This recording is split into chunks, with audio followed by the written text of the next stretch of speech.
परिवार जोशीमठ में भूस्खलन के बाद कैसे एक होटल की दीवार झुक गई है पूरी तरीके से। और यहाँ पर आप देखें तो यहाँ पर अगर आप देखें तो टिल्ट होने के लिए जो मिस्त्रियों की तरफ से औजार इस्तेमाल किया जाता है वो भी वहां लटका हुआ नजर आ रहा होगा। और ये होटल जो है लगातार, जो कि ये मलारी होटल है जोशीमठ का, दूसरे होटल की तरफ लगा जहां पर तकरीबन 10-15 परिवार रहते हैं। और मैं आपको तस्वीरों के जरिए अपने विजय गोपाल शर्मा जी के जरिए दिखाऊं तो देखिए लगातार ये जो दीवार है ये चिपक रही है आपस में। और यही वजह है ये जो सीढ़ियां हैं ये आपस में चिपक गई हैं। आप देखिए ये तस्वीर कितनी भयावह है, आपस में ये किस तरीके से दीवारें चिपक गई हैं और कभी भी इनके होटल के आपस में चिपक जाने का खतरा है। और टाइम्स नाउ भारत आपको जो ये तस्वीर दिखा रहा है, देखिए आप ध्यान से ये तस्वीरें, कितना बुरा हाल यहाँ पर हो रहा है।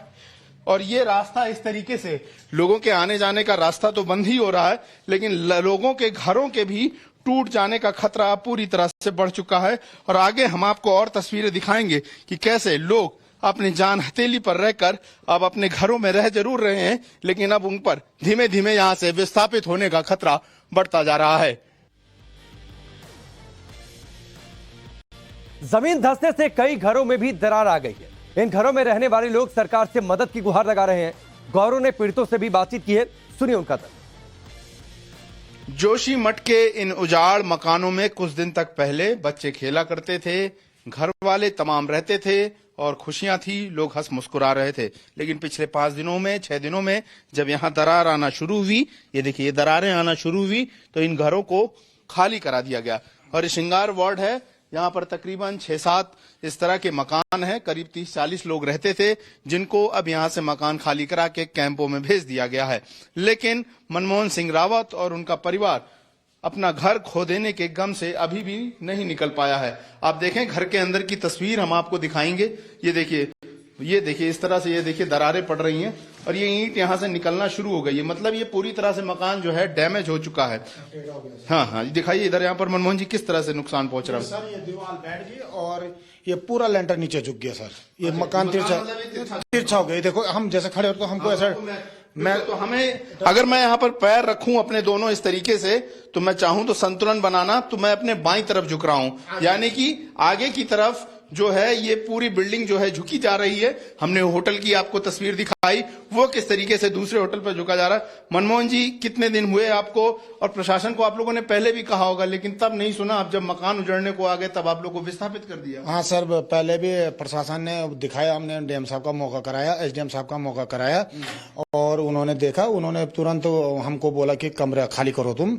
और किराएदार थे हमारे, हम 5-6 किराएदार मेरे थे और 5-6 इसके थे, 5-6 सबके। हमारा रोजगार किराए से जुड़ा है सर, जो हमारा रोजी रोटी है किराएदारों से चल रहा था। अचानक ये ऑर्डर आया तो हमने किराएदार को सबको भगा दिया। अब हम कहाँ जाएं, हमारे पास तो इतना सारा सामान है सर, 2-3 ट्रक सामान था हमारा।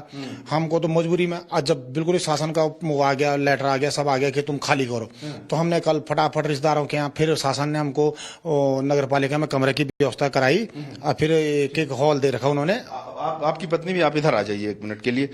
बड़ा मुश्किल है एक गृहिणी का बसा बसाया घर, बच्चे हैं, किचन है, रसोई है, कैसा लग रहा है? अब तो बहुत मुश्किल वाला हो गया। सर हम तो बहुत परेशान हैं यहाँ पे, हमारे बच्चे बाहर पढ़ते हैं, रोजी रोटी हमारे किराएदार से चलती थी। अब हम क्या करें, मकान ऊपर से 2 बड़ी बड़ी बिल्डिंगें लग गई हैं।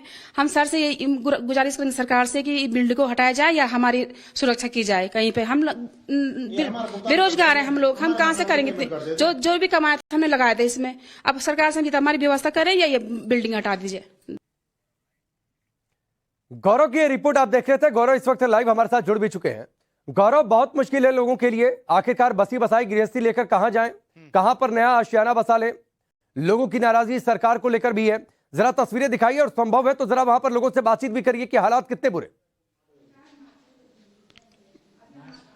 बिल्कुल, देखिए लोगों से बात भी कराएंगे, तस्वीर दिखाऊंगा। तस्वीर देखना बहुत जरूरी है। ये देखिए ये किस तरीके से मकान, ये देखिए ये दरारें, आप देखिए कितनी बड़ी बड़ी दरारें। ये देखिए इन दरारों को देखिए आप, ये दरारें बड़ी होती जा रही हैं दिन ब दिन। और लोगों के लिए मुश्किल ये है कि उनको अगर मकान बनाना है तो नई जमीन चाहिए, पैसा चाहिए इमारत खड़ी करने के लिए, लेकिन लोग नगर पालिका की बिल्डिंग में पड़े हुए हैं। ये देखिए ये टूट रहा है। और मैं ये देखिए ये दरार दिखाता हूं, ये 1-1 फुट गहरी दरार है। ये देखिए इसके अंदर ये हाथ पूरा जा रहा है, ये गहरा होता जा रहा है दरार पूरी।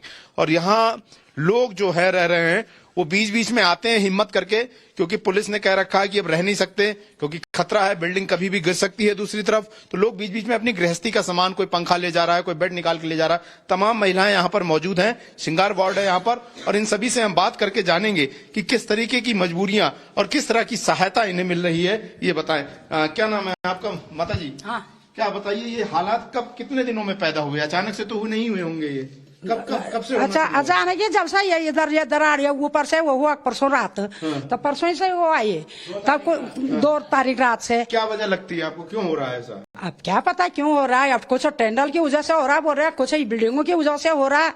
अब क्या जाने ने, अब बर्बादी ये हो गए। हमको तो भाई वो चाहिए, जगह चाहिए, हमारा ये भुगतान चाहिए हमको, और बाकी कुछ नहीं चाहिए है। हमने क्या करना, कहाँ जाए हम, दरवाजा नहीं लग रहे, कुछ नहीं लग रहा ना। महिलाएं से बात करते हैं, हम उनसे समझने की कोशिश करते हैं। आपका क्या नाम है? बबीता थबलियाल है। बबीता जी, ये बताइए कि क्या चल रहा है लोगों के मन में कि अब कहाँ जाएंगे, नई जमीन कहाँ से लाएंगे, नया मकान कैसे? अब देखो भाई, इतना सब कुछ कर रहा है तो दूसरे दिन लोग कहाँ जाएंगे, कहाँ रहेंगे? हम लोग किराए पे यहाँ आ रहे हैं, जॉब कर रहे हैं, पति जॉब कर रहे हैं, तो कहाँ जाएंगे? बड़ी मुश्किल से तो किराए में मिल रखा है, अब कहाँ जाएंगे? जब ये स्थिति हो रही है तो कहाँ जाएंगे? सरकार बताइए कहाँ जाना है। सरकार तो विस्थापन करना चाहिए कि कहाँ जाना है यहाँ लोगों ने। देखिए, दरारें यहाँ पर भी हैं, अगर आपको दिखाऊं, कहीं कहीं पे अलग अलग जगहों पर अलग अलग तरह की दरारें हैं। ये दरारें आपको तस्वीर में नजर आ रही है। कुछ लोग और हैं, उनसे भी बात करते हैं और समझने की कोशिश करते हैं। अंकल जी, आपका क्या नाम है? मेरा बालचंद्र नाम है। ये मकान में बड़ी मुश्किल से, मतलब 32 साल में फौज में नौकरी करके आया, जो था इसी में लगाया। तो आज ये कंडीशन हो गई अचानक, है ना। तो इसमें जो है, जब ये ऊपर बिल्डिंग वालों को बोला था, डीएम आए थे कि कम करो, तो थोड़ा हो सकता बच जाता ये इलाका, पर वो भी कोई एक्शन नहीं हुआ, न किसी ने सुना, न उन्होंने सोचा ये जानवर हैं, ये ठंडे में मरने दो इनको। अब ये इनको, ये पहले तो ये बड़ी बड़ी बिल्डिंग बनने कैसे ऑर्डर दिया? तो ये वजह लोग कह रहे, कोई कह रहा है टनल की वजह से। टनल की होगा ना, तो टनल का भी थोड़ा बहुत होगा, पर डर तो खतरा हमको इनका है। टनल का जैसे नॉर्मल जमीन है, वो अंदर काम भी कर सकते हैं, खुलवा सकते हैं, अपना सामान शिफ्ट कर सकते हैं, पर हम लोगों तो डर ऊपर का है।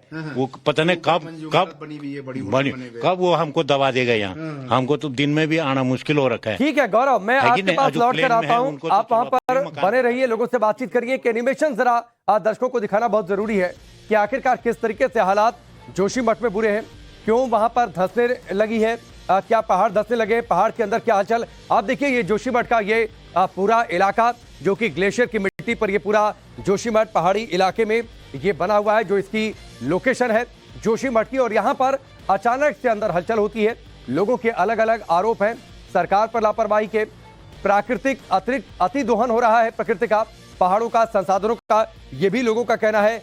जोशीमठ की जो लैंडस्लाइड वाली जमीन है, वहां पर ये जोशीमठ और जोशीमठ के नीचे मिट्टी लगातार बह रही है, यानी नीचे पहाड़ों के नीचे की जो जमीन है जोशीमठ के नीचे की, वो लगातार दरक रही है। और ये एक बड़ी वजह माना जा रहा है जो घरों में दरार पड़ने लगी है। पहाड़ों में लगातार निर्माण कार्य हो रहा है, जो हमने पहले कहा कि अति निर्माण इसकी एक बड़ी वजह है। जोशीमठ में लगातार जनसंख्या बढ़ रही है, यानी जो आबादी है, जो दबाव है वहां पर, वो लगातार बढ़ रहा है। और इसकी वजह से ज्यादा घरों का निर्माण, जो कुछ लोग भी आपसे थोड़ी देर पहले कह रहे थे कि कुछ लोग बिल्डिंगों को वजह बता रहे हैं, यानी ज्यादा बिल्डिंगों का निर्माण हो गया, निर्माण की अति हो जाना, यह भी एक बड़ी वजह है। गौरव, एक एनिमेशन हमने दिखाया, लोगों से जो बातचीत की थोड़ी देर पहले, लोग जिक्र भी कर रहे थे कि निर्माण बहुत ज्यादा हो गया है। पहाड़ों पर निर्माण एक लिमिट के अंदर होना चाहिए, कितना दोहन करना है प्राकृतिक संसाधनों का, यह भी तय होना चाहिए। यह एक बड़ी वजह माना जा रहा है जोशीमठ में जो आपदा इस समय दिखाई दे रही है सामने। देखिए, ये आपदा है या फिर लोगों द्वारा पैदा की गई समस्या है, क्योंकि यहां पर तमाम बाईपास जो हैं बन रहे हैं, विद्युत परियोजना 2021 7 फरवरी का दिन हम कैसे भूल सकते हैं, जब फ्लड आया और 200 लोगों की मौत हो गई। और लगातार अगर ये निर्माण कार्य वजह नहीं है तो फिर क्या है? और इन निर्माण कार्यों को अब इस भूस्खलन के बाद अगले आदेश तक रोक दिया गया है। लोग आरोप लगा रहे हैं कि जो टनल तपोवन से लेकर और जहां तपोवन का बिजली प्लांट है, जो 8 किलोमीटर लंबी टनल पानी के बहाव के लिए जोशीमठ के नीचे से बहाई जा रही है, जिससे पानी का प्रेशर मिले और बिजली बनाई जाए। क्या इस तरह की परियोजनाओं की जरूरत जो है वो यहाँ इस इलाके को थी? लोग जो है तमाम समस्याओं से गुजर रहे हैं, उनके मन में तमाम तरह की किंवदंतियां जो कि पौराणिक कथाओं में कही गई है कि क्या नृसिंह भगवान की नाराजगी जो है वो जोशीमठ पर भारी पड़ रही है, उन सारे सवालों को लेकर और ये तस्वीरें आपको दिखा रही हैं किस तरह का विनाश, किस तरह की वीरानी अब इस इलाके में धीमे धीमे जाती जा रही है।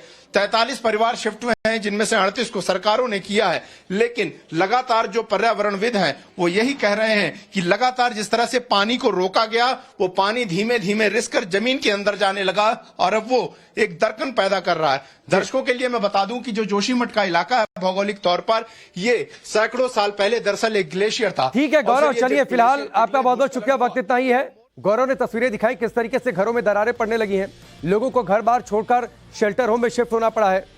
अलग अलग वजहें इस आपदा की, ये आपदा या फिर मैन मेड क्राइसिस है, इसको लेकर रिसर्च लगातार जारी है। वक्त